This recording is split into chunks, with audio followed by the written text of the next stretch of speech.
What do you look for in a phone before you buy it? What are some of the things that you consider? Now, if you intend to buy this Samsung Galaxy A23, then you should stick around as we review it and try to check some of the most important, some of the interesting features that you should be aware of before you make an order for this device. If you've not subscribed to the channel, please consider doing so by hitting on the button below. You can leave a comment, or you can also watch videos that have been created previously on this channel on reviews of microphone, sound card and headphones. Now back to this phone here. Now this is one of an interesting phone that I am very excited to share with you, or maybe take you through as we have a look at some of the features as we said before. So if we open this, usually it just has a simple packaging with the top. Like most phones, you have the manual wrapped in this here. This is just a guide to help you know how to set up this phone. So it has different languages, so we're not going to go through that at this point. Now in this box, now we have the device itself. Now this phone comes wrapped just fine. So it is actually new. This is the blue colored version. This is some light form of blue, and inside you have the adapter, the charging adapter, and you have the charging cable, which is a Type-C charging cable. As you can see, this is a Type-C charging cable for this one. Now onto our device.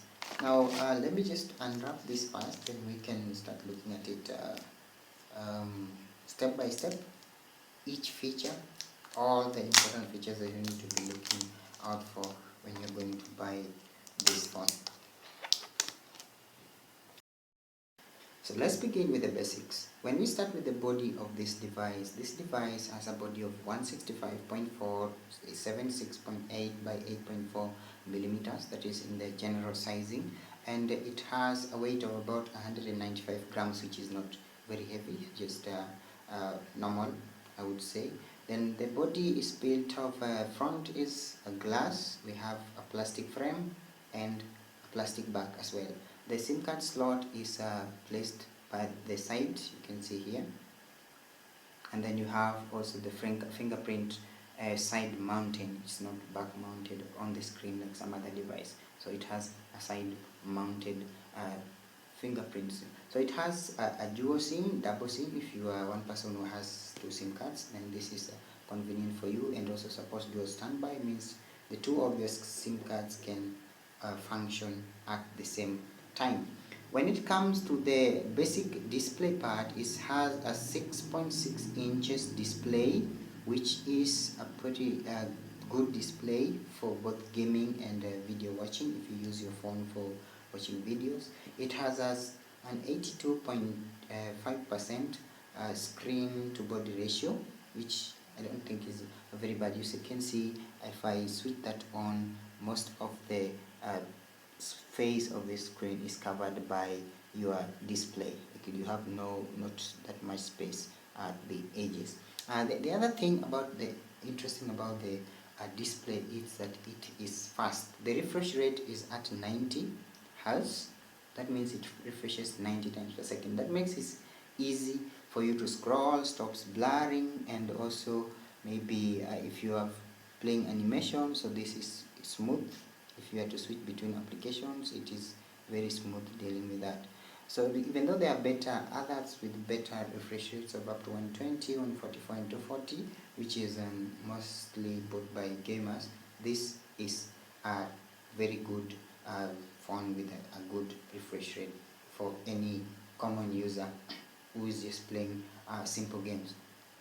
The other thing is the level of sharpness, because this phone has a 400 ppi, which is pixels per inch. It means images or videos viewed on the screens remain very sharp.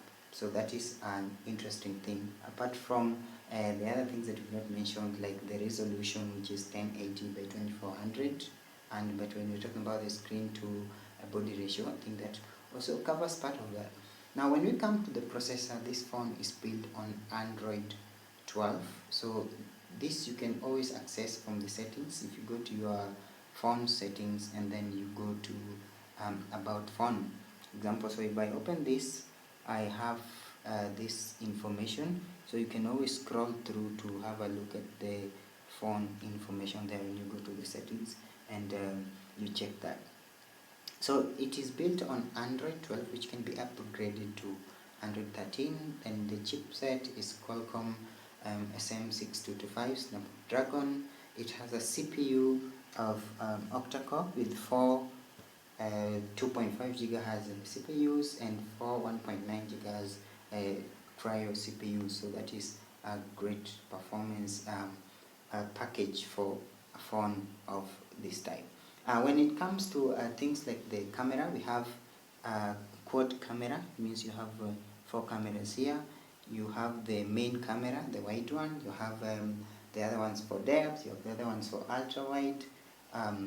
Camera capturing features, so it means you can take very good pictures with it. Some of the interesting features that this thing has in the rear camera is HDR and panorama, which has interesting features for video and video capturing in most cases.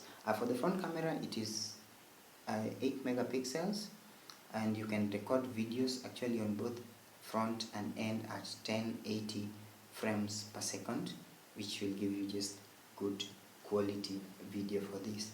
The other thing that we've not talked about on this phone is on the storage.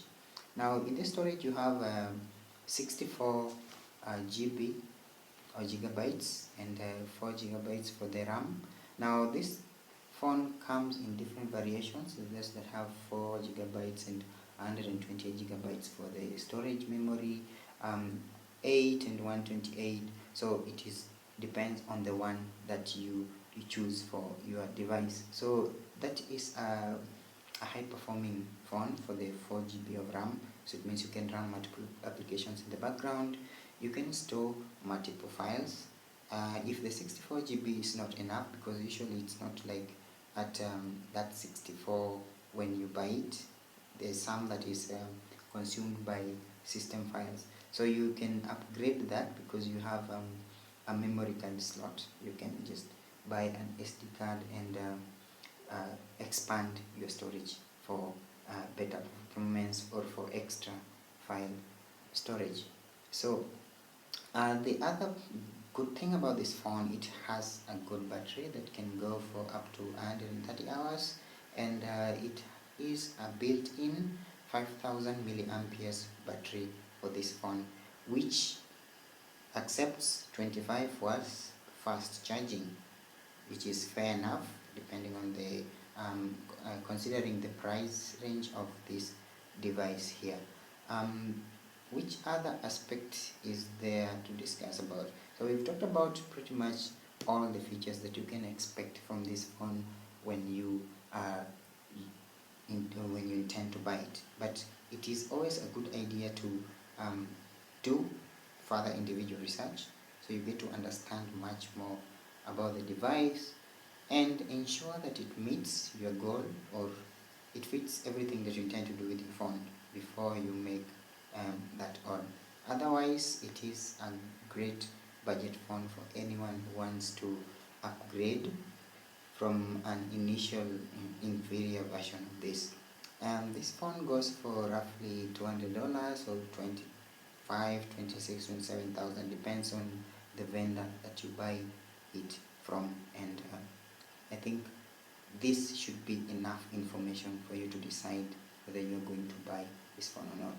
If you like the review, give it a like, hit the subscribe button. You can share with friends, you can leave your comments in the description if you've had an experience with a similar device before. It is always good to help out the next person so that they don't have a bad experience, or they can even as well enjoy if you had a good experience.